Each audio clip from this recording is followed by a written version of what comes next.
একটা মেয়ে বিয়ের পরে সবার আঘাত সহ্য করতে পারে, কিন্তু তার স্বামীর দেওয়া আঘাত সহ্য করতে পারে না। কারণ একটা মেয়ে বিয়ের পরে তার স্বামীর সাথে হাজারটা ইচ্ছে পূরণ করার স্বপ্ন দেখে। তার ধারণা সবাই তাকে কষ্ট দিলেও তার স্বামী তাকে কষ্ট দিবে না।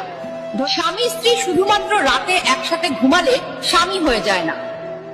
স্বামী হতে হলে স্ত্রীর মন বুঝতে হয়, তার খেয়াল রাখতে হয়, স্ত্রীকে ভালো রাখার চেষ্টা করতে হয়। এমন অনেক পুরুষ আছে যাদের স্ত্রীর সাথে কোনো মনের মিল নেই, কোনো ভালোবাসার সম্পর্ক নেই, শুধুমাত্র সমাজের জন্য লোক দেখানো একসাথে থাকা। যার স্বামী এমন, শুধুমাত্র সেই মেয়েটাই বোঝে জীবন্ত লাশ হয়ে বেঁচে থাকাটা কতটা কষ্টের।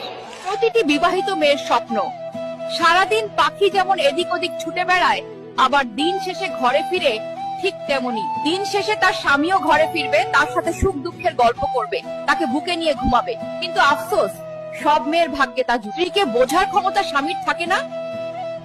স্বামীরা শুধু নারীদের চিৎকার চেঁচামেচি, তাদের অপমান করাটাই দেখতে পায়। কিন্তু ঝগড়ার পরে স্ত্রীর চোখের জল, স্ত্রীর কান্না, স্ত্রীর মন খারাপ, স্ত্রীর রাত জেগে চিন্তা করাটা তাদের চোখ এড়িয়ে যায়।